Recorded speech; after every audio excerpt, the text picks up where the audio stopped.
Fique à vontade aí, Maria.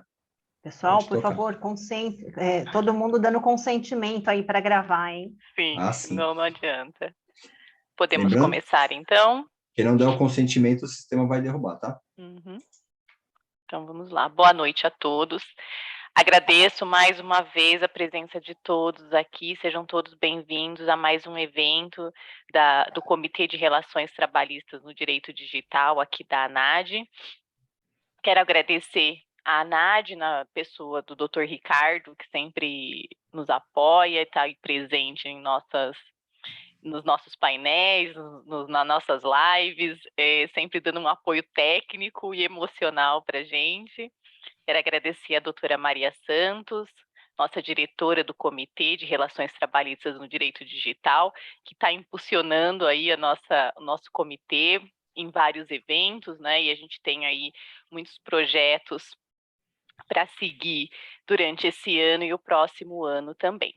Hoje nós vamos falar mais uma vez, né, como é de costume aqui, trazer para vocês sempre um panorama, sempre um tema que está em alta na área do direito trabalhista, trazendo sempre novidades, trazendo sempre informações importantes para vocês. E hoje não é diferente, o nosso tema de hoje é LGPD nas relações de trabalho, né? E a gente vai trazer também aí algumas jurisprudências que já estão surgindo na nossa área, para que vocês entendam como o judiciário está pensando, quais são as tendências da interpretação da Lei Geral de Proteção de Dados nas relações do trabalho. Então, é importante a gente verificar que, apesar de muitos advogados, muitas empresas acharem que essa lei não ia pegar, a lei pegou, né, já pegou, e nós já temos inúmeras decisões a respeito da lei. Eu vou fazer uma breve apresentação aqui dos nossos especialistas de hoje, que vão falar aí para vocês, e depois eu já passo a palavra para o nosso primeiro especialista, que vai ser o Dr. Vitor. Então, vamos lá. Então, o nosso primeiro especialista é o Dr. Vitor Lantier. Lantier. Dr. Vitor Lantier, que é advogado, professor e pesquisador, autor do livro Lei Geral de Proteção de Dados e seus reflexos no direito do trabalho, pela editora Na Vida, que já está disponível aí para venda, inclusive na Amazon, no site da Amazon, e depois eu vou colocar aqui para vocês no chat o nome do livro, direitinho, para quem quiser dar uma olhada, né, para quem quiser adquirir o livro aí, para trazer mais detalhadamente as informações que serão passadas aqui para vocês. Nós temos também hoje a doutora Hilda Cavalcante, que é advogada trabalhista e consultora em compliance e proteção de dados. Ela é coautora do livro LGPD e Cartórios, Implementação e Questões Práticas, pela editora Saraiva Jur, que também está disponível na Amazon, e eu vou colocar aqui para vocês o nome do livro certinho, também para quem tiver interesse em adquirir, em conhecer o livro. Nós temos a doutora Elis Cristina Nogueira Xavier, advogada, sócia fundadora do escritório Elis Xavier, Advocacia e Soluções Jurídicas, pós-graduada em Direito do Trabalho pela Estácio, pós-graduanda em Direito, Tecnologia e Inovação pela Univale.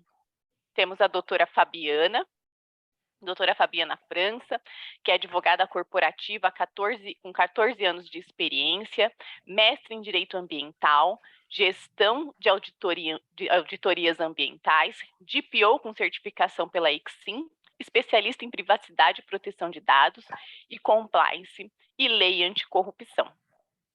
Temos a doutora Maria Santos, que é a nossa presidente, advogada, DPO, membro da diretoria da Associação Nacional de Advogados no Direito Digital, da ANAD, responsável pelo nosso Comitê de Relações Trabalhistas no Digital e Comitê das Mulheres, especialista em Direito Empresarial e Direito do Trabalho, atuando há 25 anos no mercado corporativo, pós-graduanda em Direito Digital pela EBRAD, MBA e pós-graduação em Controladoria, Auditoria e Compliance pela FMU e pós-graduada em Direito do Processo do Trabalho pelo Damásio. Acho que apresentei todo mundo. E Uma correção, né? Que o presidente é o Ricardo, eu não sou a presidenta, não. você é presidenta do nosso comitê. Você não quer ser presidenta. Vou passar agora a palavra para o Dr. Vitor, que vai iniciar aí a apresentação falando sobre as relações, sobre a LGPD aplicada às relações trabalhistas. Ele vai compartilhar com vocês um material também.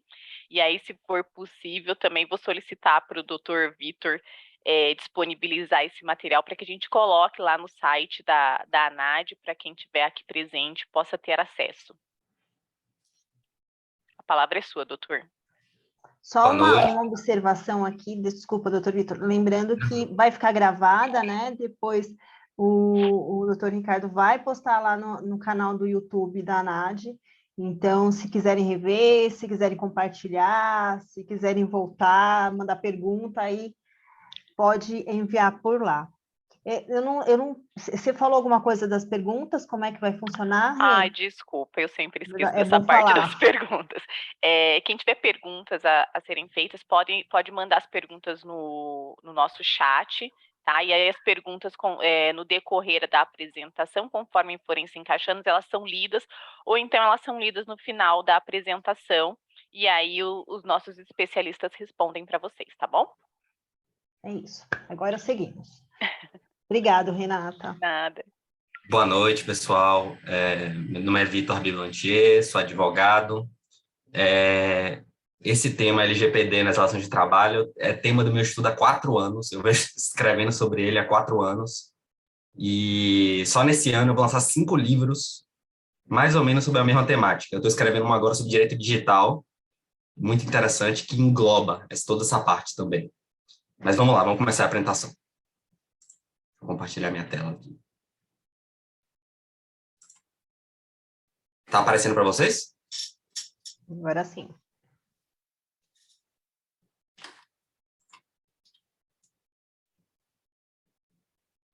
Vamos lá. Introduzir um pouquinho sobre o direito do trabalho, né? O direito do trabalho surge dentro de um contexto de primeira e segunda revolução industrial, né? Que uma precarização do trabalho na época, a criança trabalhava, a mulher trabalhava, horas extasiantes, mais de 18 horas por dia, 20 horas por dia, para ganhar o mínimo possível. E meio que só se consolida mesmo as leis lá na segunda Revolução Industrial. Aqui no Brasil, a gente já tinha leis esparsas regulamentando a legislação trabalhista, mas, contudo, entretanto, apenas em 1943, com Getúlio Vargas, é que essas leis são unificadas com a nossa CLT, que até hoje a gente tem várias modificações legislativas e está em constante modificação. O objetivo principal do direito do trabalho, e a finalidade dele, é a de evitar a mercantilização do trabalho. Então, poder trazer justiça social, equalizar a relação, porque 2 fundamentos baseiam muito a justiça do trabalho, que é o princípio da proteção do hipossuficiente, que é a proteção do trabalhador, se considera o trabalhador como a parte mais fraca da relação trabalhista, e, portanto, se usa a lei para se equalizar essa relação, trazer um equilíbrio. Até porque o empregador, em geral, presume-se, pelo menos pelo direito do trabalho, tem toda a estrutura jurídica, financeira. E o outro princípio é a primazia da realidade. O que se verifica na realidade, o que se verifica nos fatos é o que vale, dentro da justiça do trabalho. Vamos passar para o próximo. E é nesse contexto que, falando já de proteção de dados, em 2012, inicia-se uma discussão dentro do Parlamento Europeu sobre proteção de dados, sobre o desenvolvimento de uma legislação que protegesse todos os países membros da União Europeia, e essa discussão só toma forma em 2016, com o regulamento 679. Mais 2 anos de discussão para poder entrar em vigor, em 25 de maio de 2018, o Regulamento Geral de Proteção de Dados, o GDPR, a sigla em inglês. E aí, em tempo recorde, a gente já tinha um projeto de lei aqui no Brasil, desde 2012 também, mas completamente engavetado, parado, não fluía qualquer discussão relacionada a esse assunto. E em tempo recorde, depois da aprovação da GDPR, o Congresso Nacional, em 3 meses depois, aprova a nossa LGPD. Tempo recorde. Isso se deveu ao quê? Os empresários fizeram pressão pesada aos deputados e senadores, porque medo de causar problemas com negócios, com as importações, né, exportações, agronegócio, qualquer coisa relacionada que tivesse que lidar com proteção de dados podia ter um negócio implicado com isso. Então, foi aprovado em 3 meses, você vê como o negócio ficou eficiente. Foi aprovado 14 de agosto, só que com pandemia, com uma série de adiamentos, acabou que só entrou em vigor 18 de setembro de 2020. Eu podia aqui tentar explicar a quantidade de problemas que tiveram para essa LGPD entrar em vigor, mas ia dar um nó na cabeça de todo mundo. Aí eu resumo aqui, dizendo que entrou em vigor no 18 de setembro de 2020. Só que a parte de multa não entrou em vigor nesse período. Ficou para depois. Eu vou tentar ser bem breve nessa parte aqui de princípios. Eu sei que todo mundo sabe bem, tem sido muito falado acerca dos princípios, mas é sempre importante falar deles, porque eles são a base de tudo que vai ser discutido aqui. Se você não sabe, se você não tem essa base, fica muito difícil você discutir todos os aspectos das decisões que vão ser debatidas aqui. Então, o primeiro princípio é a finalidade, é você entender os dados estão sendo coletados para uma finalidade específica e informada ao titular. É o fim para que se destina. Pô, eu estou pegando os dados por quê? Adequação. O tratamento está sendo feito de acordo com o que foi informado para o titular. Necessidade. É realmente necessário utilizar esses dados? Você vai pegar somente os dados que são estritamente necessários ao desenvolvimento da atividade do controlador. Livre acesso. Tem que ser dado ao titular dos dados todo o acesso. Tem que se criar canais de comunicação. Eu até escrevi um artigo sobre isso para a ANAC. Tem que se criar todo um canal de comunicação para que o titular dos dados possa, a qualquer momento, consultar quais são os dados que ele tem, que tem posse que o controlador tem posse, quanto tempo vai ficar sob posse, possibilidade de alterar esses dados, de pedir a exclusão. Tem que ter esse livre acesso. O princípio seguinte é a qualidade dos dados. Os dados estão corretos, atualizados, estão de acordo com a necessidade para a finalidade. Transparência. A transparência, ela é um complemento do que a gente viu do livre acesso. É você ser claro com o titular dos dados acerca de tudo que você está fazendo com aqueles dados. Segurança é você garantir que os dados estão sendo armazenados de forma correta, segura. Prevenção. Conseguimos prevenir da melhor maneira possível o acesso não autorizado a esses dados. Não discriminação. Os dados não serão utilizados de maneira alguma para causar qualquer tipo de discriminação. E responsabilização e prestação de contas, último princípio. Somos capazes de provar que tomamos as medidas necessárias para cumprir as normas de proteção de dados. Essa parte aqui, o advogado que vai orientar tem que tomar muito cuidado, porque é ele que vai se certificar que está sendo tudo feito. O compliance também vai certificar que está tudo sendo feito de forma adequada. E aí a gente sintetiza os princípios com o seguinte: para que está sendo pego esses dados? Como será usado? Por quanto tempo? Quais medidas de segurança? Será compartilhado com terceiros? Como eu faço para pedir exclusão dos meus dados, ou uma atualização, ou apenas uma consulta, por exemplo? E quais dados vocês têm sobre mim? Vamos lá. Aqui é a parte preponderante e é a parte que engloba muito risco na hora do controlador, na hora de for pegar os dados. Principalmente do trabalhador. A gente tem algumas hipóteses que a lei autoriza, eu separei aqui as principais. Consentimento, execução do contrato, obrigação legal ou regulatória, processo judicial, administrativo ou arbitral. No direito do trabalho, especificamente, e eu vou entrar nisso com mais precisão, mais nos slides à frente, mas no direito do trabalho não se recomenda a utilização do consentimento do trabalhador para poder coletar os dados dele. Porque estamos diante de uma relação que ela não é simétrica, ela é uma relação assimétrica. Ela é uma relação que ela não é equânime, ela não é igual. Não existe como eu expliquei antes, existe uma relação de hipossuficiência do trabalhador perante o empregado. Então, Diante disso, como você não tem como atestar que o consentimento foi livre, esclarecido, o risco é muito grande de você ter uma anulação relacionada a esse tipo de hipótese para coletar os dados, então não se recomenda usar. Mas eu vou entrar nisso mais lá na frente. Outras hipóteses que tem execução do contrato, você poder colher os dados, por exemplo, um RG, uma carteira de trabalho, para poder executar o contrato, até porque você só pode assinar a carteira, você pode iniciar, contratar a pessoa com a carteira assinada, como é que você vai pegar? Entende? Você não tem como executar o contrato se você não pegar a carteira de trabalho dele, por exemplo, ou o número da carteira de trabalho, que é um dado pessoal. Então, tá aí um motivo para você poder colher aquele dado. Obrigação legal regulatória. As empresas têm que comprovar cartão de ponto. Tá aí uma hipótese em que você pode utilizar. Toda hipótese que a empresa tem que comprovar alguma obrigação legal regulatória, tá aí uma hipótese, mas isso tem que ser informado ao trabalhador. E processo judicial, administrativo ou arbitral. Tem um documento que, inclusive, já peguei uns casos peculiares, inclusive, que é o PPP. Perfil, eu esqueci agora qual é o... Profissional. Perfil profissional, eu esqueci agora o nome. Deu branco também. Deu branco.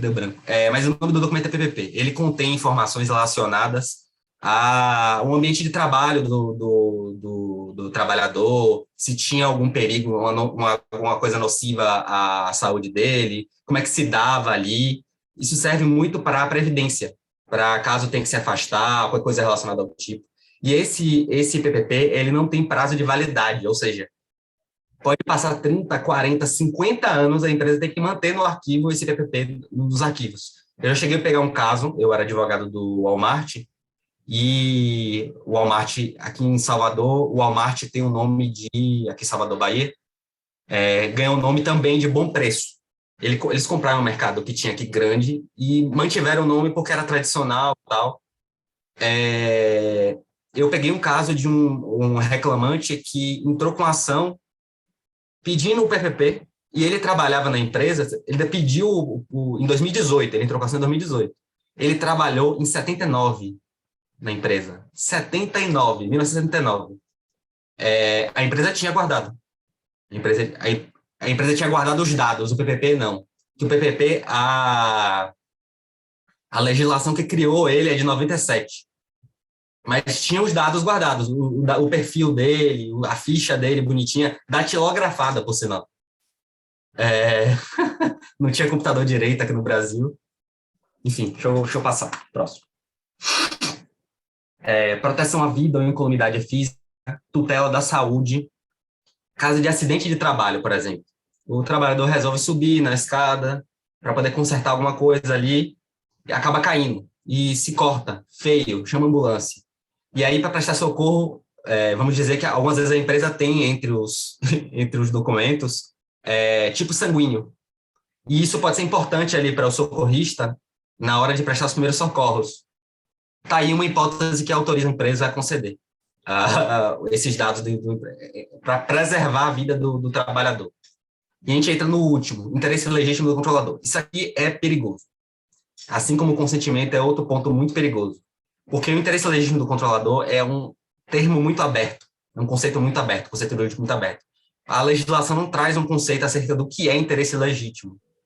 Então, a gente traz aqui alguns exemplos, mas eu não recomendo que se utilize interesse legítimo. No último caso, cartão de ponto você pode utilizar como justificativa que é o interesse legítimo do controlador, porque é interesse do empregador controlar os horários dos empregados, para entender se ele chegou no horário, para poder pagar as horas extras, se tiver, para poder fazer banco de horas, se for necessário. Então, tem todo um interesse legítimo ali do empregador para poder controlar a produtividade do empregado. O cartão de ponto seria o armazenamento do cartão de ponto. Você poderia justificar com o interesse legítimo do controlador. E eu não recomendo, mas poderia. Para prevenir fraudes, por exemplo. Quando você entra num site na Amazon ou na Americanas, por exemplo, captura de cliques e cookies, que é feita no site, seria uma hipótese de interesse legítimo do controlador. Realização de pesquisa entre funcionários, monitoramento de deslocamentos em viagem a trabalho. Você tem tecnologias que podem fazer isso. Primeiros casos. Doutora Elis, se ela quiser fazer um comentário aí. A gente tinha combinado, posso falar um pouquinho sobre os primeiros casos? Pode. O doutor Vitor explicou muito bem, né, os pontos, e na nossa conversa, né, sobre montar o roteiro, eu pedi ele para poder citar esses casos que até ele mesmo tinha sugerido. Primeiro, eu quero fazer um parêntese de que, segundo dados de até junho do ano passado, um ano atrás, a LGPD já havia sido citada, né, ela tinha embasado mais de 598 sentenças judiciais, que os cidadãos estavam questionando o uso de seus dados pessoais pelas empresas. Desse total, 74% estão no primeiro grau, transitaram em primeiro grau e estão restritas a São Paulo, coincidentemente, indicando, né, demonstra que o tema ainda está muito longe de ser sedimentado e está muito aberto a discussões. Então, cabe a nós, né, somos operadores do direito, iniciarmos essas discussões para, quem sabe, futuramente a gente ter entendimentos e súmulas voltadas para o tema. Um exemplo que a gente pode citar é uma ex-empregada da empresa, né, ProSaúde, que ela estava pedindo acesso aos cartões de ponto e os termos de compensação de jornada do seu contrato.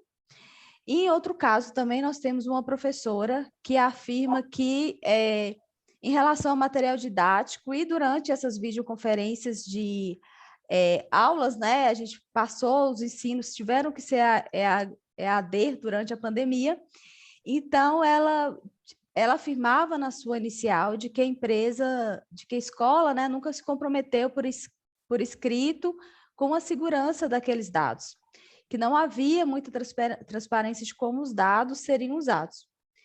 Em liminar, e depois foi confirmada pela sentença, foi determinada que a empregadora, que o colégio parasse, né, de armazenar e distribuir essas videoaulas com a imagem da autora. Mas ela também havia feito um pedido de indenização de imagem, né, por danos à imagem, mas esse já foi negado. Então, a gente vê aí uma certa divergência. Há também uma ação civil pública que foi movida lá em Cuiabá, que os sindicatos dos empregados dos Correios, eles ajuizaram a ação solicitando, né, também que durante a pandemia, né, os Correios fornecessem a relação de empregados que tivessem suspeita de coronavírus, que já tivessem realizado pelo menos um teste e tivessem detectado, e os empregados que tivessem a confirmação do contágio, os que estavam em situação de isolamento, os que encontravam em sistema remoto. E o juiz, o tribunal acabou decidindo pela improcedência, pois ele não entendeu qual era a necessidade do sindicato ter acesso a essas informações. Porque para o juiz isso iria até de encontro aos próprios princípios da Lei Geral de Proteção de Dados. Durante o nosso estudo, foi esses casos que a gente destacou. Eu vou voltar a palavra para o doutor Vitor. Obrigado, doutora. Eu vou introduzir uma coisa que eu não tinha colocado nos slides, mas eu acho relevante falar. Eu escrevi sobre ele alguns meses atrás, tá no meu livro também, que é a teoria do mosaico. Eu não vejo muita gente falando sobre ela, mas eu acho muito interessante. É uma teoria criada por Fujitsu Madre Koneza, em 1984, por sinal, não é uma coisa muito atual. Por essa teoria, pense no mosaico. São várias peças sem forma, mas que juntas formam uma imagem completa. É mais ou menos essa a teoria dele. Mesmo dado pessoal para a LGPD, é tudo aquilo que identifica o titular. Então, mesmo aqueles dados que não identificam o titular, algumas vezes, se você juntar esses dados como pequenas peças de um mosaico, quando você junta esses dados que aparentemente não identificam o titular, às vezes você consegue identificar juntando esses dados. Vamos lá, vamos por exemplo, um exemplo prático. Placa do carro, por si só, você não consegue o nome da pessoa, você não consegue identificar. Mas se a pessoa tiver com o IPVA aberto, então você tem a placa do carro, que por si só é uma informação que não identifica o titular, ou seja, não seria um dado pessoal. Mas, se a pessoa tiver com o IPVA aberto, vai sair um diário oficial, diário eletrônico oficial. Se você fizer uma busca no Google, no diário eletrônico, com a placa do carro, você consegue achar o CPF da pessoa, você consegue identificar a pessoa.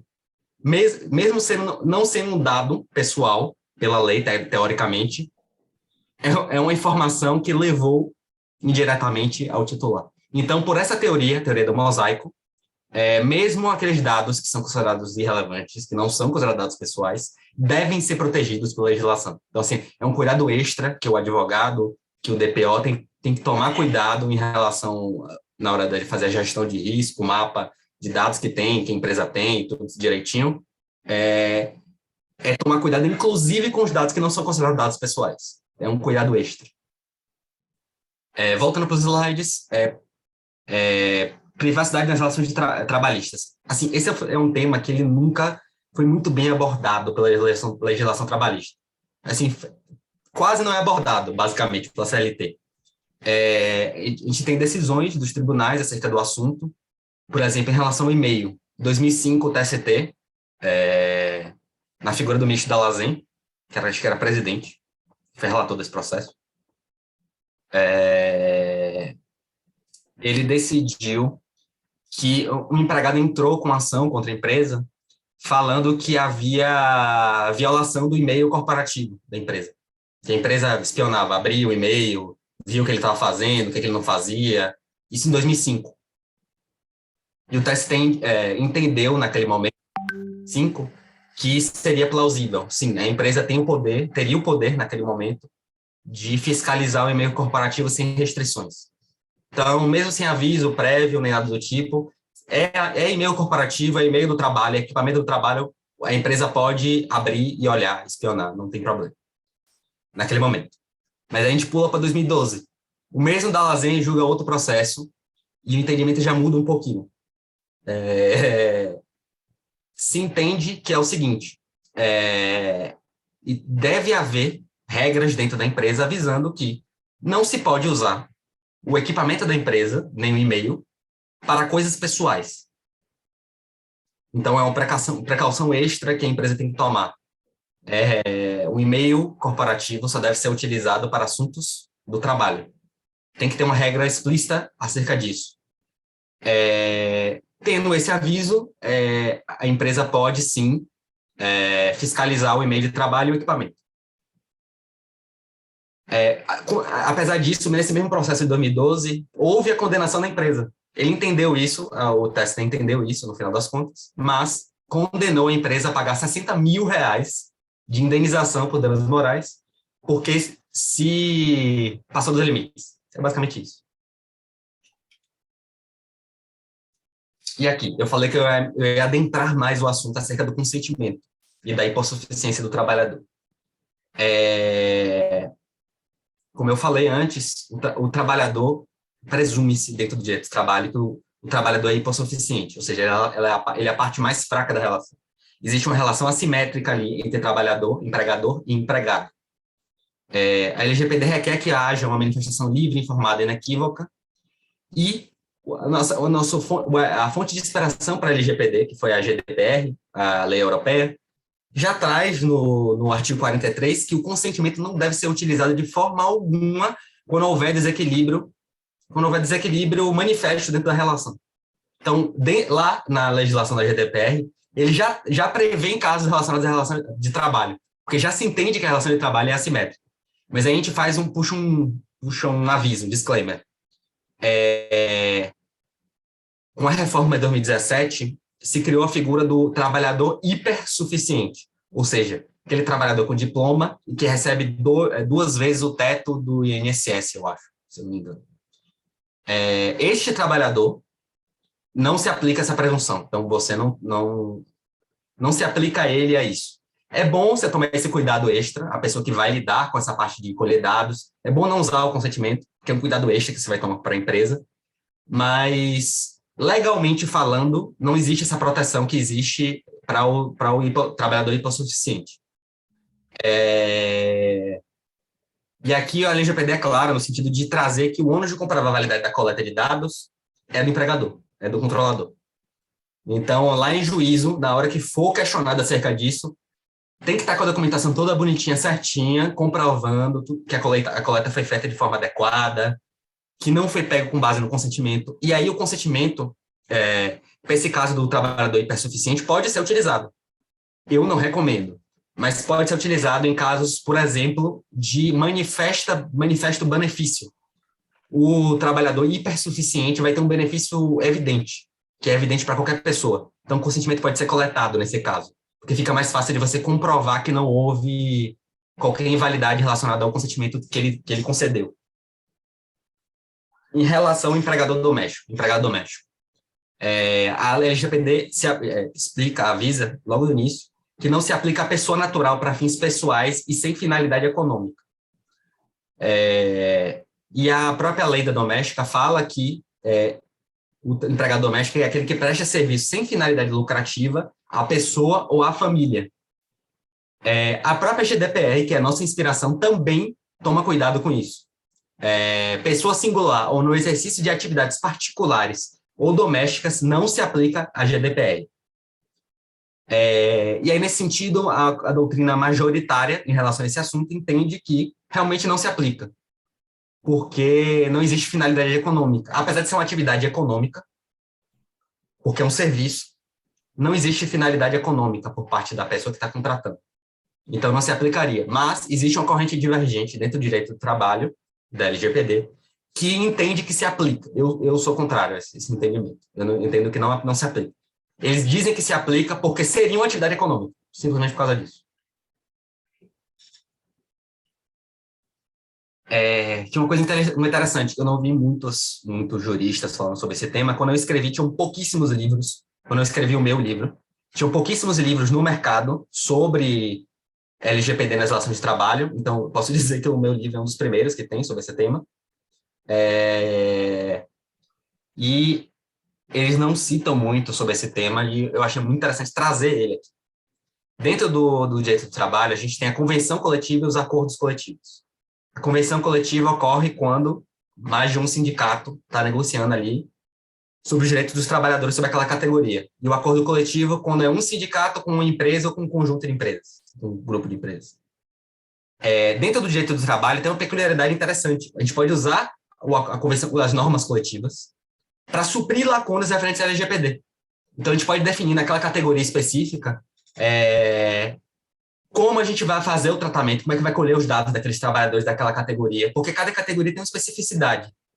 E você tratando isso em norma coletiva, você consegue, de forma específica, alocada, até a localidade traz especificidades para o trabalho. Então, você, na convenção coletiva, no acordo coletivo, consegue suprir lacunas da lei, coisas que a lei não fala, mas que você pode trazer ali para dar segurança jurídica, porque foi discutido entre os sindicatos. Os sindicatos discutiram aquilo. Você traz uma segurança jurídica maior ainda para a empresa, entende? E para os trabalhadores também. Então, você pode discutir ali dentro da norma coletiva como é que vai se dar o armazenamento de dados, referente à jornada de trabalho, banco de dados, banco de horas, intervalos, como é que vai se dar o teletrabalho. Eu disse aqui que a lei não estabelece o que é legítimo interesse legítimo interesse do controlador. Você pode estabelecer dentro da norma coletiva um conceito, dentro das especificidades da atuação da empresa. O que é para essa empresa, dentro desse mercado, dentro desse estado, dentro dessa cidade, o que é legítimo interesse para ela, dentro da sua atividade? Você pode estabelecer isso em norma coletiva. Pode trazer muito mais segurança para todas as partes envolvidas. E aí facilita você utilizar essa hipótese como meio para poder coletar os dados. E também tem como se estabelecer como é que vai se dar o manejo de dados sensíveis, por exemplo. Dados sensíveis,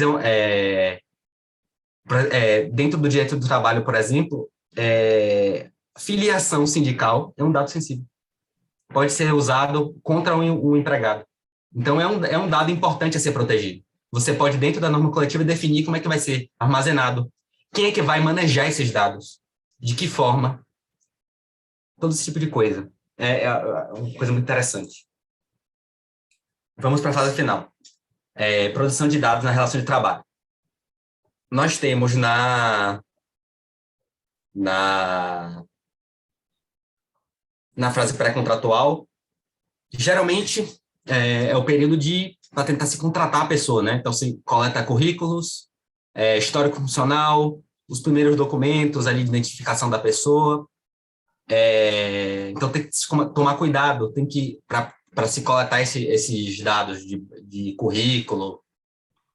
Hoje em dia, você tem banco de currículos, e isso é muito comum, quase todas as empresas têm um banco de currículos. Tem que se fornecer ao candidato canais de comunicação para que ele possa saber quais são os dados que estão em posse dele, por quanto tempo vai ficar em posse do banco de currículos, isso tem que ter deixado claro. Eu vejo que, na maioria das vezes, as empresas não estão nem aí em relação a esse tema.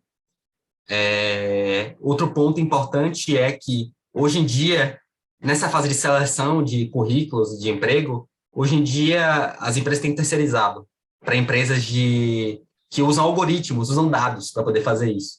Então, usam testes psicológicos para poder entender o perfil que a empresa está buscando. Tudo isso dados das pessoas. E muitas vezes as decisões relacionadas a eliminar um candidato ou não são tudo automatizadas. E a LGPD traz uma previsão acerca, no artigo 20, determina que o titular terá direito a solicitar revisão de decisões tomadas unicamente com base em tratamento automatizado de dados pessoais que afetem seu interesse, incluídas as decisões destinadas a definir seu perfil pessoal, profissional, de consumo e de crédito ou de aspectos de sua personalidade. O que mais tem em seleção de currículo, seleção de emprego, perfil pessoal, profissional e de aspectos da personalidade. A primeira coisa que eles fazem para te eliminar é o perfil pessoal. É o que eles vão avaliar dentro dos testes de personalidade. Então, assim, é um cuidado extra que tem que ser tomado. E já na fase contratual, que já avaliou, já toda a avaliação do currículo, se entendeu que queria contratar a pessoa, se contratou. Vamos colher os dados. Aí tem uma série de dados que podem ser colhidos no decorrer do emprego. Dados biométricos, e quando a gente fala dado biométrico, não se refere apenas a digital. Acaba que a gente remete a essa ideia da digital, mas também traz a ideia de reconhecimento facial e de voz. Tudo é biometria. Então, biometria, registro de horário de trabalho, intervalo intra e interjornada, férias, remuneração, benefícios como plano de saúde, possíveis descontos, exames admissionais e periódicos, acidente de trabalho, informações de afastamento e possíveis descontos de folha relacionados à pensão alimentícia, por exemplo. É um dado sensível. As pessoas não se tocam muito a respeito disso, mas é um dado sensível, não deve ser manejado por qualquer pessoa. Tem que se tomar um cuidado extra na hora que estiver se manejando esse tipo de dado. Trazendo ainda para a nossa realidade, né? Sociedade da informação, em que tudo está sendo digitalizado, principalmente na época do teletrabalho e do home office. Hoje em dia já existem diversas tecnologias para poder monitorar o trabalhador dentro do home office, dentro do trabalho fora do ambiente de trabalho. Então, hoje se tem como ver a quantidade de cliques que o trabalhador está dando no mouse para ver se ele está trabalhando, se ele está movendo o mouse. Tem como se usar a câmera do notebook ou do computador do trabalhador para ver se ele está trabalhando ou não. Tem como se usar aplicativo no celular para usar o GPS, para ver a localização. E tem que se tomar cuidado para que não se torne abusivo esse tipo de conduta. Então, tem que ser deixado bem claro para o empregado como é que vai ser feito o controle dele dentro do home office, dando oportunidade dele de consulta de quais dados estão presentes, de que forma.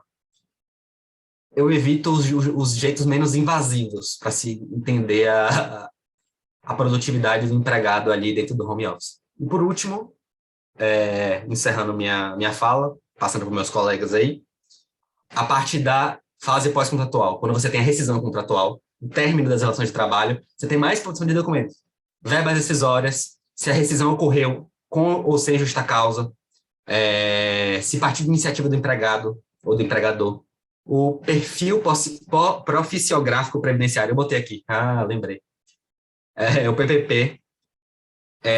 A Débora também deu um spoiler ali embaixo, lá no chat, falando. Eu não vi, eu não consigo ver. Mas eu não lembrava, não. Estava lembrando o nome todo. Eu também, meu brancão.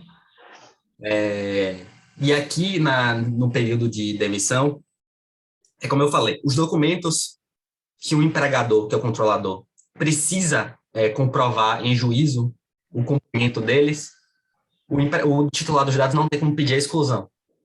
Então, por exemplo, um cartão de ponto, informações relacionadas a desconto, jornada de trabalho, todo esse tipo de coisa que o empregador pode ter que demonstrar em juízo, não se pode pedir a exclusão. Mas alguns outros dados que não são necessários, é recomendado que o empregador já faça isso de ofício, sem que o empregado peça. Por exemplo, um dado biométrico. O empregador não precisa do dado biométrico depois que o vínculo termina, por exemplo. E é isso. Passo. Acho que só fazendo um adendo aí até se as doutoras quiserem acrescentar alguma coisa dentro do tema do Dr. Vitor, que está super bem explanado, eu vou só fazer um acréscimo aí da importância do compliance, né, da empresa, da gestão da empresa dentro da sua rotina, porque na relação de trabalho, né, o Dr. Vitor bem pontuou aí algumas situações, mas tem muitas situações. A gente, quando vai fazer uma implementação, ou no dia a dia mesmo, você percebe a quantidade de dados são manuseados, e inadvertidamente, né, se a gente for pensar exatamente. Gestão de benefícios, né, convênio médico, a quantidade, a parte de segurança do trabalho, né, com todos os exames, dependendo da atividade que o profissional vai exercer, e como isso é manuseado. E eu acho que todo mundo aqui já passou por um DP, né, na época, principalmente empresas grandes, que tem aquele período de contratação gigante. Você entra nas salas assim, tem documento, cópia de documento espalhado em tudo quanto é lugar, né? E, infelizmente, isso é uma coisa que os advogados ou quem estiver dando a consultoria vão ter que ficar insistentemente orientando para lembrar de todos os procedimentos que precisam ser feitos aí para se resguardar. Tem uma pergunta aqui, aí se um dos especialistas quiserem responder: atestados médicos podem ser apagados? Não. E eu acho que tudo vai depender da prescrição, por que você usou aquele atestado médico, né? Então, assim, é o cuidado e o mapeamento correto, né, na hora que for fazer aí a implementação. Outra pergunta: os dados biométricos não são necessariamente para comprovar o vínculo empregatício? Uma pergunta.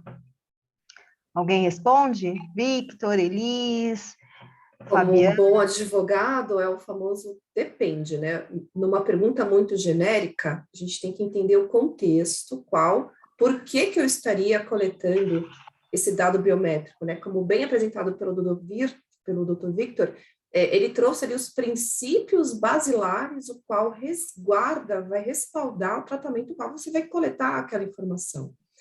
Por que você precisa, por exemplo, de uma biometria para um controle de ponto? Qual que é a finalidade, né? Você tem que trazer aí o princípio da adequação, da necessidade. Eu consigo fazer um controle de ponto de outra forma que não usando o acesso biométrico? Eu uso o reconhecimento facial para facilitar um acesso aqui às dependências, né? De fato, eu preciso do reconhecimento facial para aquilo, eu vou colocar ali uma base legal, controle de ponto, vou colocar um legítimo interesse, acho ali um pouco temerário. E você poderia ir, qual seria a única base legal que sobraria ali? Seria o consentimento. Eu, enquanto funcionária, para melhorar o meu acesso, eu opto em fornecer ali o meu rosto para acessar, mas a finalidade é única, exclusiva para aquela situação. Então, o empregador ele não vai poder pegar aquele reconhecimento facial para uma outra finalidade, senão aquela que foi determinada, foi de forma clara e cumprindo o princípio da transparência e que eu fui e dei o consentimento. Então, depende muito do contexto. Não quer dizer que você não possa coletar dados biométricos, mas que você tem que ter o mapeamento, todos os princípios ali bem claros e toda a construção do porquê que você está usando aquele dado, né? E vem o princípio da necessidade de estar coletando excessivamente, por isso que eu volto ao começo da resposta. Depende. É isso mesmo. Alguém quer acrescentar mais alguma coisa? Então a gente vai aí para a próxima etapa. Na verdade... Eu acho que a doutora Hilda queria fazer um comentário. Isso, pode falar, Hilda. Então, a coleta desse dado para fins de prova de vínculo empregatício, né? Nem sempre, né? Assim, no sentido de, às vezes, a pessoa, para ter acesso ao local de trabalho, seja ele um prestador de serviço autônomo, ele precisa, né? Um parceiro, ele precisa, por vezes, deixar lá, né? Os seus dados biométricos para ter acesso àquele local de trabalho. Mas essa prova única, né, que é a biometria dele, não garante a ele um reconhecimento de vínculo empregatício. Vocês concordam comigo? Exatamente. E vou colocar uma pimentinha nessa discussão aí, foi um ponto muito importante que a doutora Hilda trouxe. De fato, aquela cópia daquele documento com o rosto daquele terceiro é um dado biométrico? Aí a gente tem que voltar um passinho antes, né? É bem bacana a discussão. O que é o dado biométrico, né? Será que eu consigo, por meio daquela informação, trazer uma inteligência artificial que eu consiga captar? Porque, para mim, indiscutível que a digital é um dado biométrico, né? Ninguém tem aqui um desenho igual o meu. Então, se eu tiver que colocar lá o meu dedinho para acessar, a primeira pergunta que eu faria, né, se eu sou o terceiro, por que você está pegando aqui para eu acessar aqui? Cópia do meu documento não seria suficiente, até por uma questão de acesso dentro das dependências, uma questão de fraude, saber que a Fabiana é a Fabiana mesmo. Mas será que aquela foto do meu documento traz esse nível de possibilidade que um reconhecimento com uma tecnologia, olhando aquela foto do meu RG, saiba que é a Fabiana que está ali? Não sei, eu me defenderia nesse sentido, né? Se eu fosse ali do empregador. Lógico que eu falaria que sim, você tem a foto ali, você tem o meu rosto, falaria que não se eu tivesse ali pelo lado do empregado. Então, aí por isso que vai a pimentinha aí. A reflexão, né? Vai para casa a gente pensando aí nessa que é um consenso, né? De que a face, ela é um dado biométrico. Mas é uma discussão. Eu gostei muito que a Fabiana colocou. Isso aí. Eu não sei se eu consigo compartilhar aqui junto, se tem que... Vou tirar. Só para o pessoal, quem quiser conhecer meu trabalho, tira uma fotinha aí do QR Code, tem meu livro, tem minhas informações, eu escrevo artigos semanalmente sobre o tema, então tem muita coisa aí legal. Deixa eu parar de compartilhar aqui. Bacana, Vitor. Muito chique você, Vitor. Adorei que você tem um QR Code ali, a sua apresentação super bacana. Parabéns. Obrigada. Como é que eu vou? Gente, eu tenho uma certa dificuldade de colocar, de compartilhar tela. Vamos ver aqui se eu vou... Fica tranquila, Maria, é normal, né? Eu vou errar 2 vezes, 3, mas está tudo certo. Deixa eu fechar e abrir aqui de novo. Enquanto você compartilha, eu faço aqui os comentários dos perrengues tecnológicos, mas nada que uma pandemia não tenha feito com que a gente fosse aí expert em Teams, expert em Zoom, expert em outras plataformas. Gente, está aparecendo a tela aqui? Sim. Apresentação? Vai mudar? Mudou? Mudou. Então, ok, tá. Então, consegui sem grandes traumas. Uma coisa bem interessante, agora a gente vai trazer agora algumas jurisprudências, e aí eu trouxe esse tema hoje para a gente discutir, justamente para a gente refletir a respeito do papel do advogado dentro do contencioso e a LGPD. A doutora Elise e o doutor Victor trouxeram aí alguns casos, e um deles eu acabei lendo, que era a questão do processo da professora, e dos vídeos, né, que hoje em dia acontece muito. E uma coisa interessante, verificando o processo, é que não houve contestação ao ponto da LGPD. Não sei se vocês repararam nisso. Ela entrou com o pedido de liminar, a empresa concordou em não mais compartilhar, não mais utilizar as filmagens, depois apresentou defesa quanto ao pedido de dano moral, mas não efetivamente argumentou a respeito da LGPD. Na decisão, o juiz também seguiu pela mesma linha. Ele argumentou com relação a não ter tido prejuízo, não ter apresentado o dano moral, né, toda aquela responsabilidade, né, que isso causar, o prejuízo com relação ao compartilhamento das imagens, mas eles não discutiram a respeito da LGPD. Então, esse número aí que a gente conversou, de 500 e poucas menções de LGPD em sentenças, se a gente parar mesmo para pensar, a discussão efetiva acho que é bem menor, porque citar a LGPD não significa que ela está sendo apreciada dentro do processo, né? E que está sendo levada em consideração. O que eu percebi, porque eu li bastante jurisprudência também, analisei vários processos, é que ainda existe um receio de se argumentar e se fundamentar decisões, ou se fundamentar defesas ou interposições de ações, falando da LGPD, né? Porque é um assunto novo e às vezes eu tenho para mim, e aí eu vou até compartilhar esse comentário com os meus colegas para também ter uma opinião, às vezes eu percebo que tem alguns juízes que ainda têm medo de entender e entrar no mérito da LGPD. Eles têm um certo receio de entrar nesse campo de discussão. Né? Eu não sei vocês, qual é o sentimento que vocês têm, mas eu percebo essa resistência. A impressão foi essa também minha. Uma falta de aprofundamento, até porque aprofundar sobre o tema existe, como você já mencionou, né, Maria de Santos, o compliance.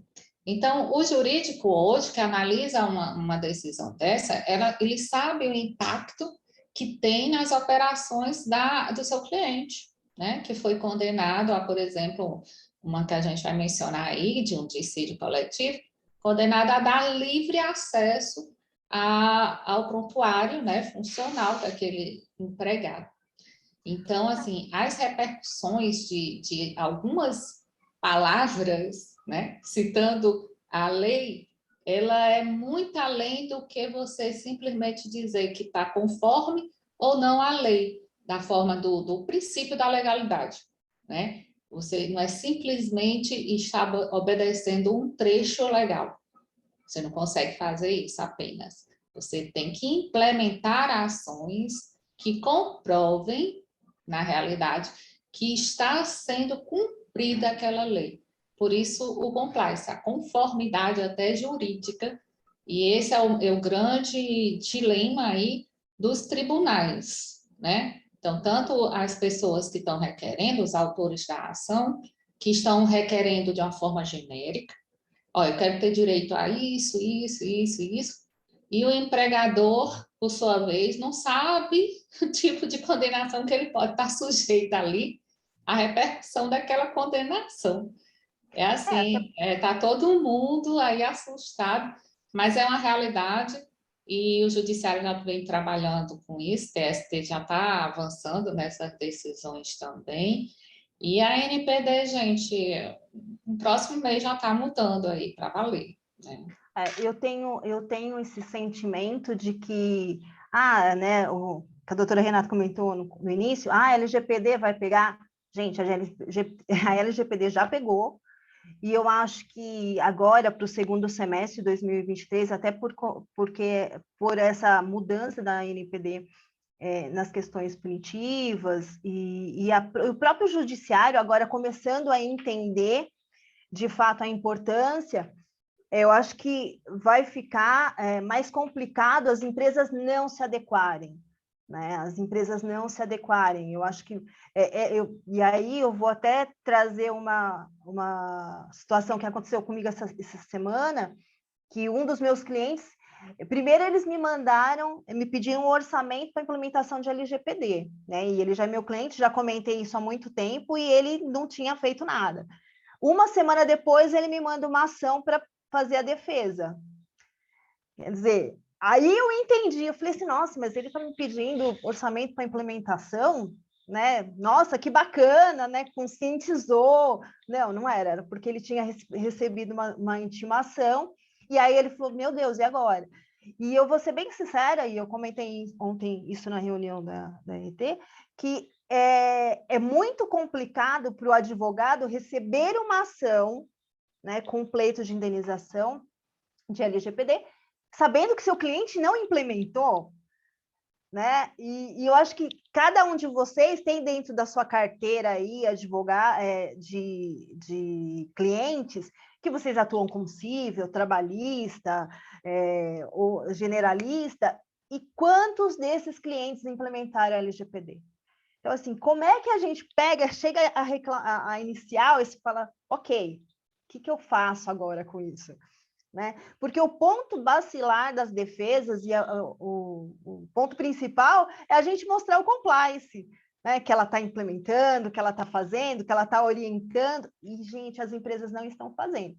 Então, está aí nós, advogados, o nosso papel, né, de convencimento para que se façam as implementações e depois de santo milagreiro para fazer com que o seu cliente não tenha diversas ações aí procedentes com danos gigantescos, né? Fica aí o desafio para nós, advogados, refletirmos o nosso futuro. E um ponto... Os acordos que a gente trouxe, eu fiz algumas considerações aqui que a gente vai estar discutindo, inclusive como é que foi a argumentação dentro dos acordos. Principalmente que a gente precisa entender que a LGPD é uma lei complementar. Eu sempre falo que a LGPD ela não veio para mudar o mundo sozinha, né? Ela está complementando outras normativas e regulando situações, né? Então, ninguém pode culpar a LGPD, só porque agora tem essa lei aí, agora eu tenho que fazer. Gente, já existia várias outras leis em que a gente teria que fazer, né? Então, vamos lá. Eu trouxe só 4 acórdons aqui, então a gente não vai se estender muito. O primeiro aqui do interposto para o sindicato, a Hilda vai fazer o comentário. Hilda, você segue aí? Não, sim.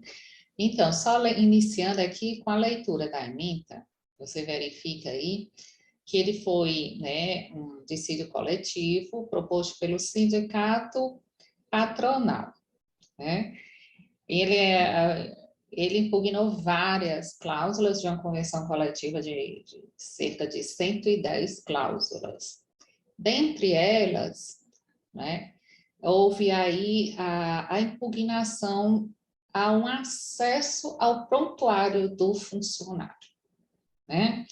Então, veja a cláusula aí já está exposta, né? 67, prevê que as empresas permitirão acesso ao conjunto de informações constantes do prontuário funcional do empregado, desde que seja por ele próprio solicitado e consultado. Gente, olha só a mudança de cultura, tá certo? O empregador, ele aqui, para essa categoria aqui que a gente está falando, de dissídio coletivo, convenção coletiva entre 2 sindicatos, um sindicato patronal e um sindicato laboral, então pressupõe que essa cláusula aí, ela foi dentro de uma razoabilidade, né, que atendesse a ambas as partes. E, no caso, o patronal se sentiu prejudicado, né? Porque permitir o livre acesso ao empregado de todas as informações que constarem no seu banco de dados sobre esse empregado. Porque o empregado reconheceu o acórdão, né? Um acórdão, que a ação é de 2018, né? Mas o acordo já foi agora em 2022. Então, ele reconheceu, né, o relator, muito sabiamente, reconheceu o empregador como agente de tratamento de dados pessoais, né? E o empregado como titular desses dados pessoais. Reconhecendo isso, ele disse que é possível, sim, aplicar a LGPD, a Lei Geral de Proteção de Dados, porque há uma lacuna, se não há uma lacuna legislativa, porque já existia a lei, mas não entrou em vigência, há uma necessidade de complementar, porque essa discussão sobre o acesso aos dados do seu empregado, né, pelo próprio empregado, né, já é algo que incomoda há muito tempo, tá? Então, o empregador hoje, ele não pode resistir a essa pretensão do empregado, tem que facilitar o que é isso, né? Então, não é para dizer aquelas desculpas, não, olha, deixa eu te dizer, está lá no jurídico, está com a contabilidade, passa aqui amanhã que eu vou pedir para fulano, e aí você pedir uma vez, 2 vezes, 3 vezes, não. Aqui agora tem regra, tá? Tem prazo, né? Tem que criar, como o Vitor falou aí, né? Um canal de comunicação, tá? Então, tem que criar uma estrutura, né, Maria? Compliance, né, Fabiana? Então, é muito além, é como a gente disse no início. Uma condenação dessa, olha só, ao livre acesso. Então, se é o empregado que está pedindo informações que constam, né, nas mãos, sendo tratadas pelo empregador, é dado.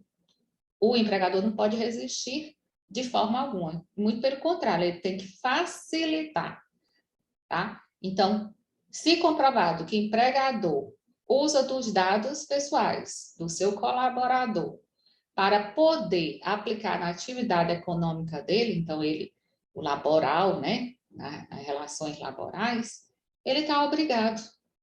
Não importa se está com parceiro, que aí poderia ser um operador, né? Não importa se está num arquivo fechado, todo mundo tem que estar. Tem que ter o responsável. Por isso que tem aquela figura aí do DPO, né? Pelo menos para agir ali na resposta ao empregado. Dar uma resposta razoável. Transparente aí, né, Vitor? A transparência, né? Então, a integralidade. Quando a gente está falando de livre acesso aos dados pessoais, tem que ser a todos os dados pessoais aplicado, adotado em todas as operações da empresa. Então, se está lá no financeiro para pagar o salário, pois lá vai ter que dizer por que está esse dado lá. Então, ele está no departamento financeiro, está no departamento de recursos humanos, está no departamento jurídico. Ah, o jurídico é externo. Então, tem que dar toda essa informação, prestar toda essa informação. E especialmente de dados sensíveis, que aqui já foi tratado também. Né? Imagine compartilhar dados sensíveis, né, referente à saúde, né, do trabalhador. Inclusive, nessa convenção coletiva, tem alguns direitos que eles contemplam lá do empregado, mas que a gente sabe que já são contemplados na lei, que é a estabilidade, por exemplo, daquele empregado portador de câncer, né, de doenças graves. Então, veja, se a convenção coletiva está prevendo esse tipo de direito de uma forma mais especial, e a lei também precisa também que está garantido algo ao empregado que seja portador dessa doença grave, o empregador, ele tem a obrigação de tratar esse dado. Vocês concordam comigo? Então, se tem essa obrigação, ele tem que dizer lá para o seu empregado, eu preciso do dado tal, do documento tal. Por quê? Porque a lei exige. Então, vem aí a questão das bases legais, né? Esse decídio só tem um equívocozinho ali no texto, eu acho. Gente, essa decisão é riquíssima, apesar de ser curta, mas dali a gente dá para extrair uma série de situações, sabe? Ele comentou lá, né? O relator comentou, usou de consentimento. Eu não sei onde foi que ele viu esse consentimento lá, tá? Mas ele mencionou consentimento ali no meio do caminho. E não é bem isso. É poder o empregado, né, ter acesso aos seus dados. E o empregador ser obrigado a permitir o acesso. Então, olha, Maria, você citou a situação, né, de um cliente seu nessa semana, eu vou te citar uma outra situação bem parecida aqui com essa questão. Você acredita que um sindicato está promovendo uma ação aí e dizendo, ela é uma ação que ele intitulou de antecipação de provas, e requerendo de uma empresa todos os dados e informações sobre os empregados, né? De sua, que ele diz, representado, sua categoria, de forma genérica. Gente, vocês acreditam nisso? Ô, Fabiana, Acha será que que funciona? aquele processo que você estava comentando ontem, quer falar um pouquinho, aproveitar aí a deixa da Hilda? Que a gente estava conversando ontem a respeito dessa sentença. Na verdade, foi a doutora Fabiana que trouxe na pauta ontem. Assim, é um cenário, primeiro, que é muito novo, né? A Lei Geral de Proteção de Dados ela é complexa quando você coloca ela na prática, né? Ela é muito rica no seu texto, mas ela é complexa na aplicabilidade. Então, de fato, por isso que a gente vê esse entendimento aí um pouco ainda ali pequeno, ainda comedido do judiciário, porque ele vai criando a jurisprudência, aquilo vai se consolidando, então eles estão ali com um pouco de mais passador, mais conservador no sentido de como aplicar. E essa decisão que a doutora Hilda comentou também, muito interessante, muito importante, quando fala ali do consentimento, não sei se é o consentimento, mas para você ver como tem os equívocos no entendimento de como se aplica ali, o que significa cada princípio. Uma coisa é você tem o consentimento enquanto base legal, mas você tem que dar a transparência, e você tem que garantir que as pessoas saibam o que você está fazendo com a informação. Você está consentindo, né? Você tem que ser claro com o que você está consentindo. Exato. E às vezes o consentir não é você dar você garantir enquanto titular, como é que o empregador vai garantir que aquela transparência foi dada, né? Seja por um aviso de privacidade, uma leitura de uma política. Então, a leitura, o de acordo com a política, não é o consentimento que está falando ali dentro da LGPD. Então, você vê algumas nuances, alguns entendimentos equivocados no que tange a como aplicar e o que cada princípio está querendo dizer ali. E aí, nesse julgado que a doutora Hilda comentou agora, nesse finalzinho, que nós abordamos ontem, de fato, é exatamente o sindicato solicitando as informações de forma genérica dos empregados, no sentido de querer saber querendo saber todas as informações para o benefício do sindicato, enquanto representante ali dos empregados, repassando essa obrigação para a empresa. Mas o sindicato, para ao que ele serve, ao que ele surge, ele é o controlador, então ele tem que ter a adequação dele, ele tem que ter todo o trabalho dele, mapeamento, as bases legais, então ele não pode ter só o bônus, ele tem que ter o ônus. E aí, nesse sentido, teve esse julgado onde eu não concordo, eu acho que ele deveria ser melhor estruturado, mas é um trabalho, uma construção que vem sendo feita, de que, mas o funcionário tem um direito garantido, o sindicato o represente, lá previsto na Constituição, e enquanto você tem a questão da privacidade, proteção das informações também dentro da LGPD. E aí a empresa se negou a passar a informação, levando em consideração a questão da privacidade, a questão dos princípios orgânicos ali da lei. Então, eu não posso desviar a finalidade a qual eu falei para ele pelo que eu usava aquela informação. E aí, na decisão, o juiz entendeu por bem ali que o fato de ter a lei geral, o princípio constitucional da lei, não, nesse aspecto não poderia se sobrepor ao princípio de ser representado pelo sindicato. E aí ele entendeu que a empresa tinha por obrigação ter que passar as informações ali dos funcionários.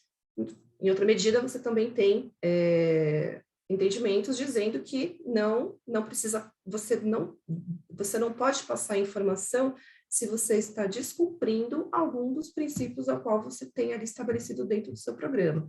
Então, bem trazido aí por vocês, né, pela doutora Maria, pela doutora Hilda, que está se construindo no judiciário a interpretação e qual que é a aplicabilidade, porque aí também a gente tem aqui direitos constitucionais também sendo discutidos, e aí você tem que trazer a razoabilidade e a proporcionalidade na sua aplicação.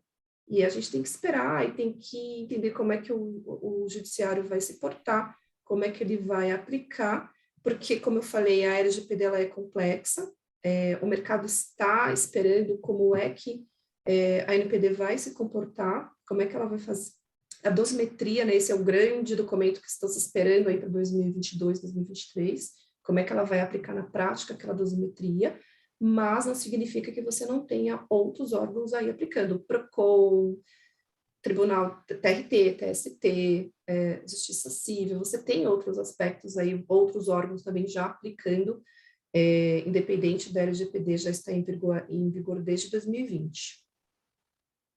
É isso. Quer prosseguir, Hilda?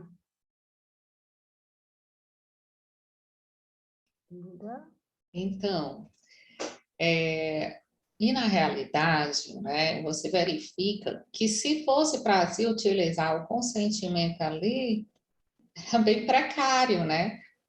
Porque ele cai em qualquer hora, né? Então, o tratamento, imagine só, o empregado consentiu o sindicato, né, a receber suas informações por ele.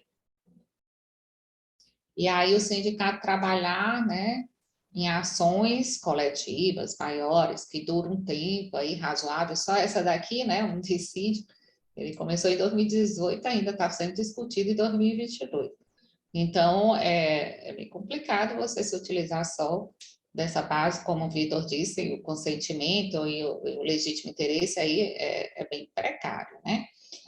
E aí, não é, a base legal foi o cumprimento, né, de obrigações legais, convencionais, né, essas coisas. Eu não sei se vocês tiveram essa sensação logo que iniciou aí as argumentações, a adaptação de documento, o que teve de gente agitando o contrato de trabalho, acrescentando consentimento para documentação, consentimento. Falei, gente, para tudo. O que tinha, e vocês perceberam isso? Modelo de contrato, modelo de aditivo, aí modelo de aditivo de contrato, aí você pegava o modelo que estava lá, o cara, o empregado consente, o empregador. Oi? Tá, e ele acorda um belo dia e fala assim, eu vou mandar um e-mail lá falando que eu não consinto mais nada, que eu não vou permitir mais nada e eu quero ver eles se virarem. Né? Afinal de contas, os dados não podem ter duas bases legais. Eu vou usar esse dado aqui, deixa eu pensar, pode ser esse ou pode ser esse. Aí chega lá, não, aí você escolhe qual que você acha que vai aplicar. Né? Gente, não existe isso. Gente, eu sempre estou correndo, né? Porque já são 20h50. Eu vou passar um pouco ligeiro agora, porque né, já daqui a pouco termina. Só falando, eu vou falar de mais 3 julgados muito rapidamente. Esses 3 julgados, eles são muito abrangentes e eles estão muito bem elaborados. Junto com esse material, que vai ser os PDFs das apresentações, eu vou estar disponibilizando lá no site da ANAD também esses julgados para quem tiver interesse de dar uma olhada, de ler, de dar uma verificada. E eu acho assim, eu acho que um dos pontos principais é o nosso papel, o papel dos advogados agora, né? Muito se fala de que a LGPD não é para contencioso, né? O advogado vai trabalhar mais com implementação, consultoria e tal, mas acho que tem um mercado muito grande de contencioso para quem gosta de trabalhar no contencioso, e eu tenho percebido que tem poucos profissionais jurídicos, poucos advogados que estão efetivamente preparados para demandas judiciais da LGPD.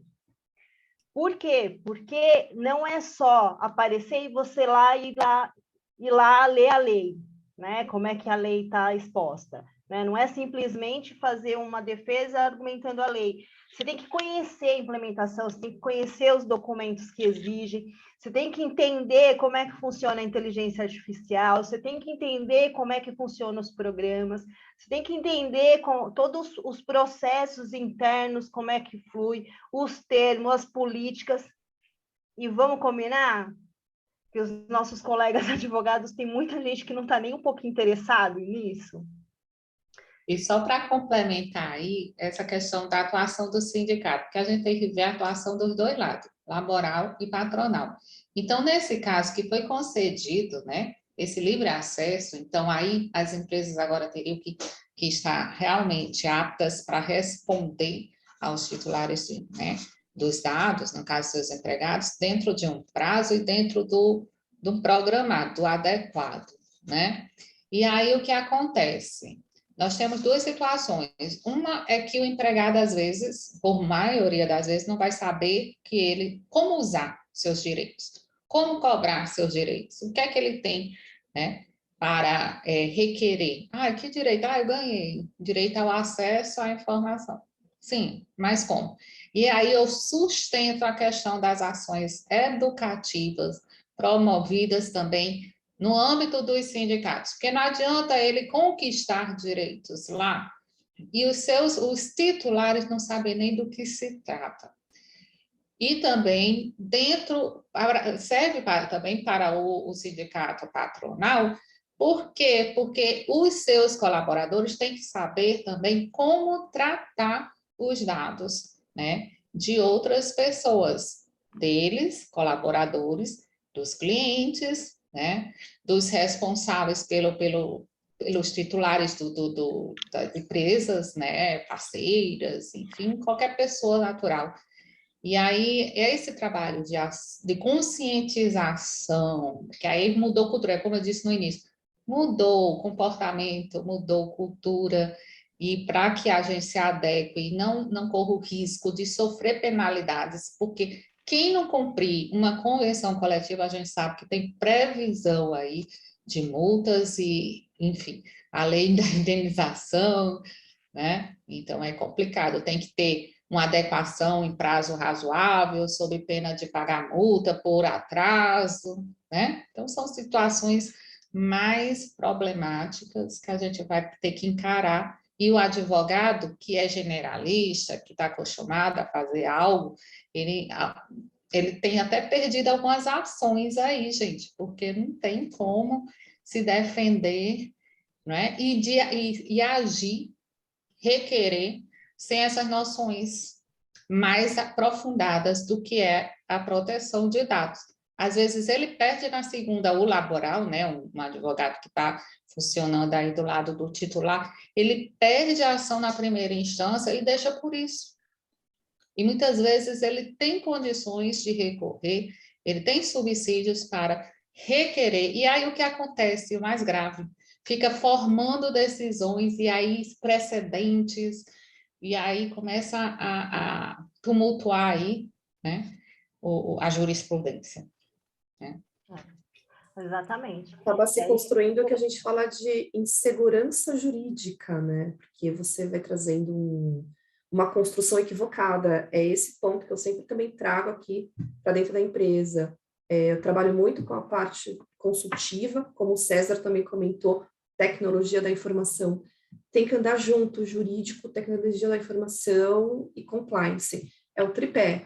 Sem esses três, não tem como você conseguir trabalhar. E aí, aquele ponto que você falou, né, Maria? Tem que ter o entendimento da estrutura para que você consiga fazer um contencioso bem feito. Exatamente. Tanto para ganhar quanto para perder, né? Ganhar Exato. como ator, Defender bem ou ganhar. como parte, não tem jeito. É engraçado. Essa próxima decisão que eu vou passar para vocês é que ela é muito grande. Então, eu vou... vai de encontro do que a Hilda falou. Porque esse processo é de 2002. É um processo de 2002. Né? Então, é uma ação civil pública de uma empresa de gerenciamento de risco e obrigação de não fazer, abstenção de utilizar banco de dados, de prestar ou buscar informações sobre restrições creditícias relativas a motoristas de cargas candidatos a emprego. Então, o que acontece? É uma ação de 2002 do Ministério Público do Trabalho para a empresa de logística da obrigação de não fazer busca Serasa de créditos para que na hora da contratação. Por quê?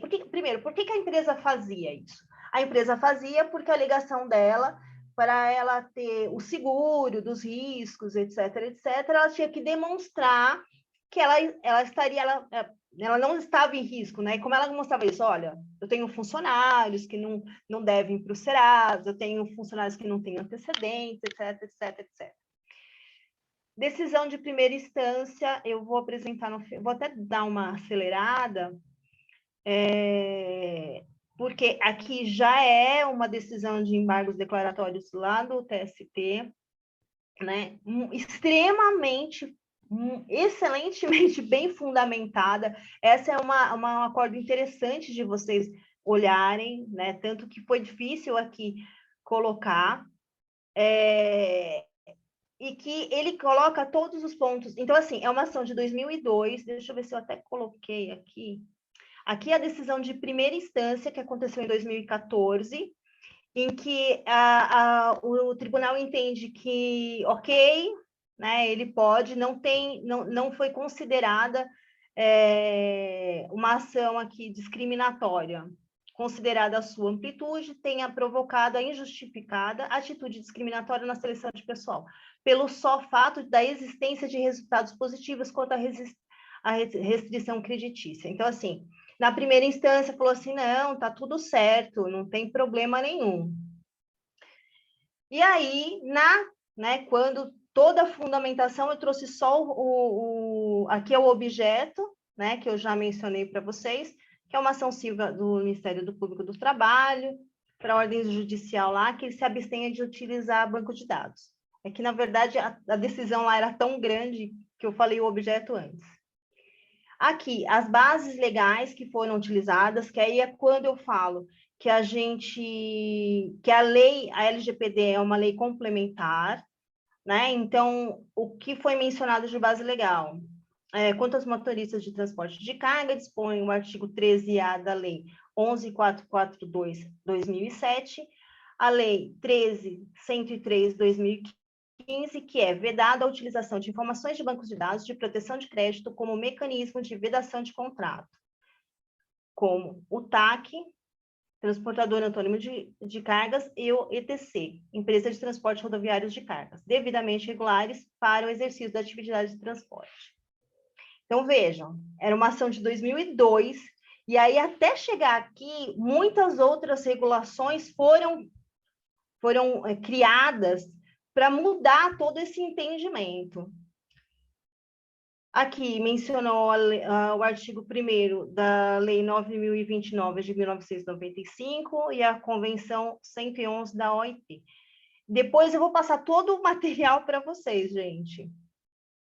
E aqui a fundamentação final do acórdão, e aí vocês pensam, né? Eu acho que esse acórdão é de 2020 não, acho que ele já é agora de 2021, se eu não me engano. Então, vocês pensem, uma ação que iniciou em 2002, né, passou por várias situações. Esse é a questão que a Hilda falou, né? Do advogado, do procurador, do Ministério Público não se conformar com a decisão e estar brigando até que dentro de todo esse período fosse construindo outras legislações, né, que também abarcasse essa ideia. E aí Assim terminou o acórdão. Por tudo quanto exposto, considero ilícita a atividade da Ré somente a partir da vigência da Lei 3.709, 2018, agosto de 2020, que é, né, a nossa LGPD, uma vez que antes dessa data não se poderia, em tese, considerá-la como tal. Então, antes disso, não se considerava que eram dados pessoais e que violava a privacidade.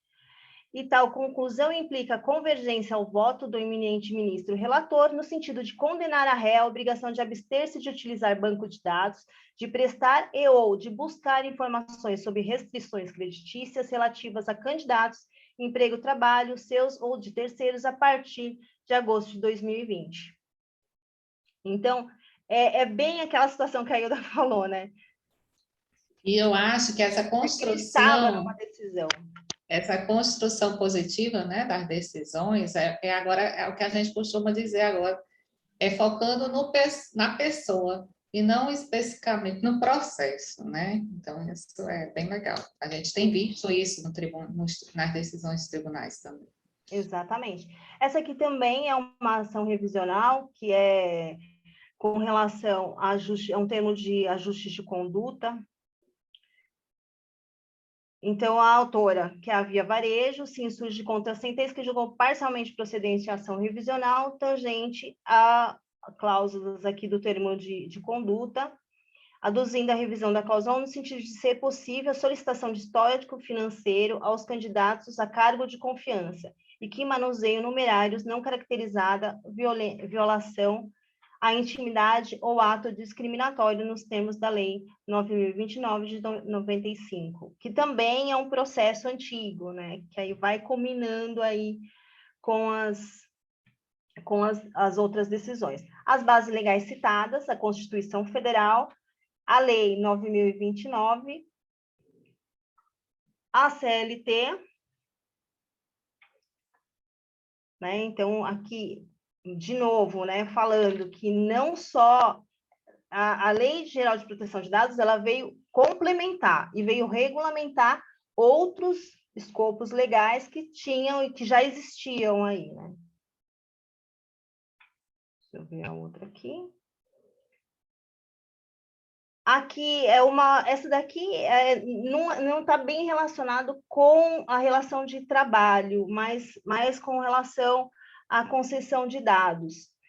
Eu só trouxe, eu vou passar ela muito rápida, porque essa eu acho também extremamente interessante vocês estarem verificando, porque ela foi toda baseada na Lei Geral de Proteção de Dados.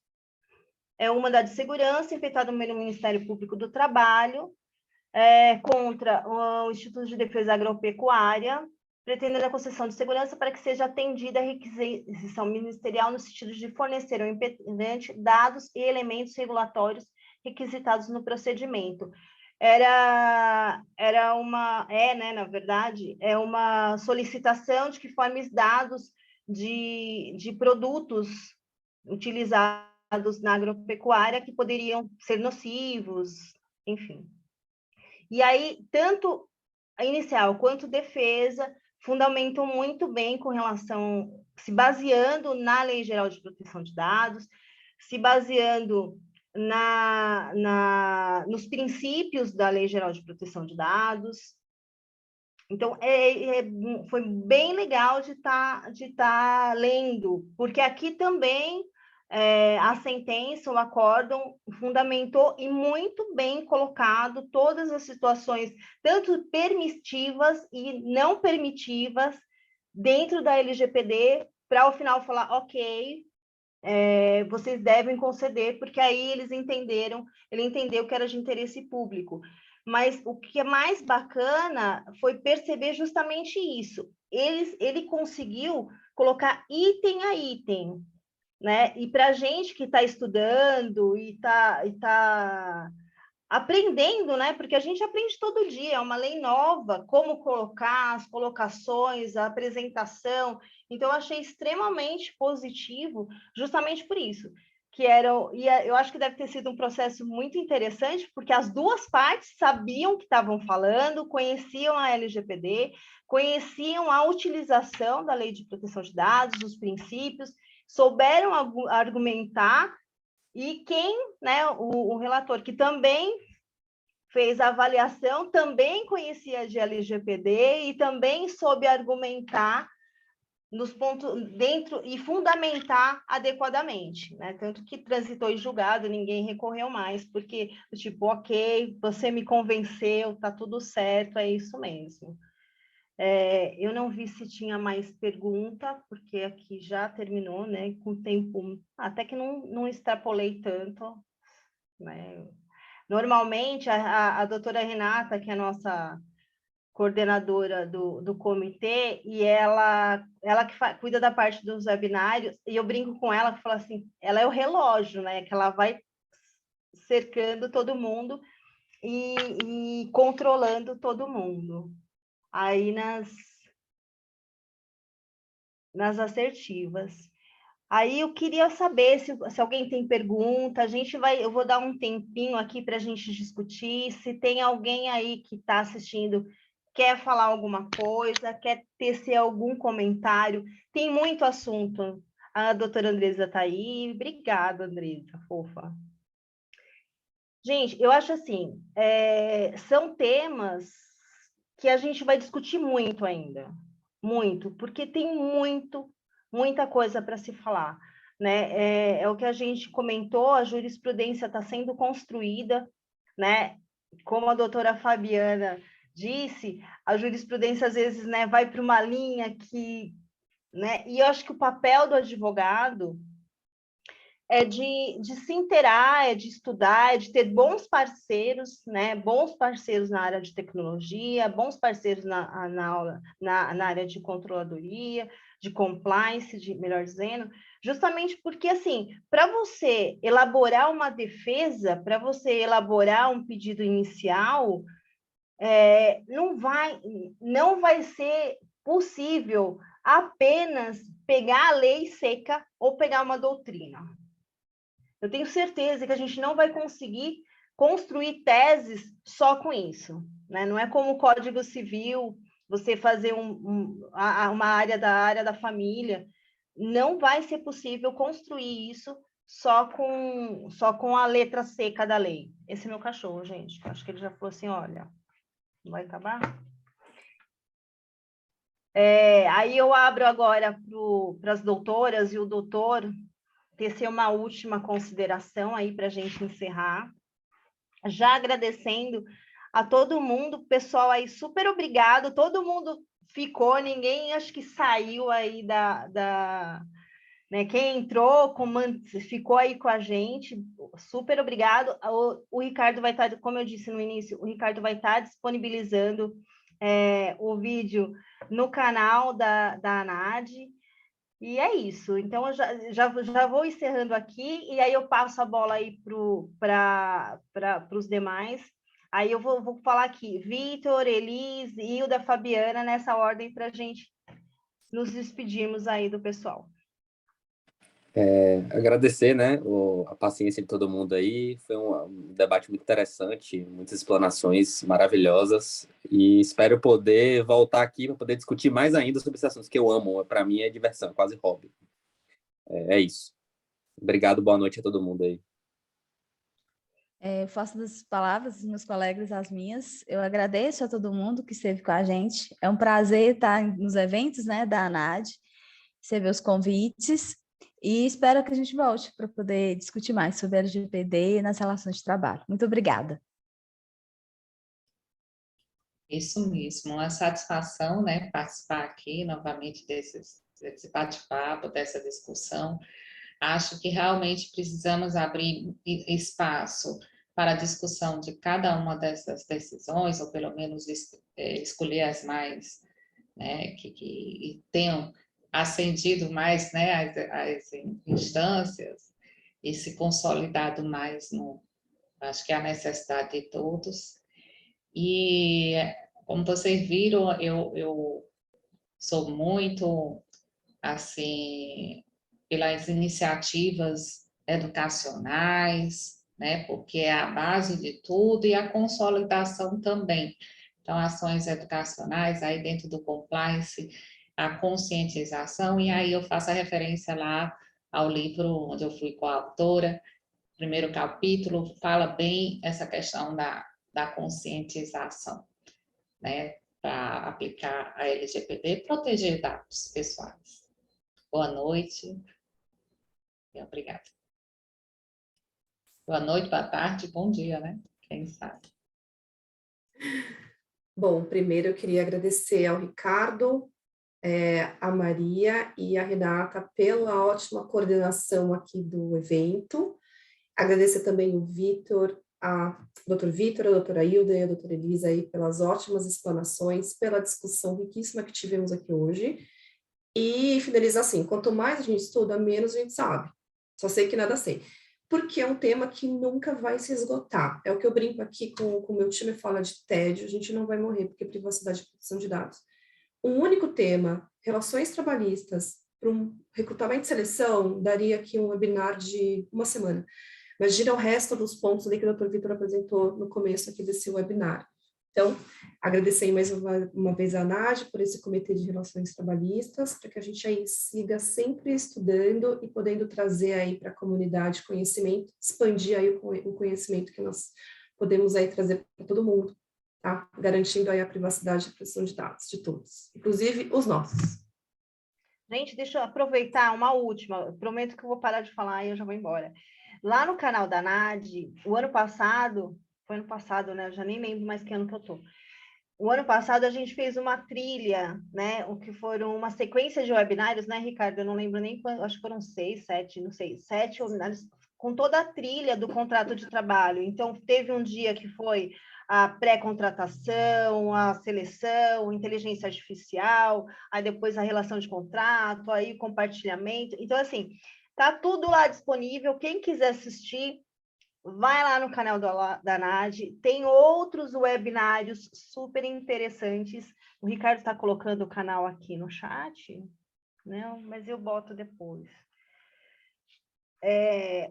Assim, tem outros webinários que foram feitos e que podem agregar bastante. É óbvio que a gente vai estar repetindo ainda alguns temas, porque é tudo muito novo e vai se transformando, né? Tá igual...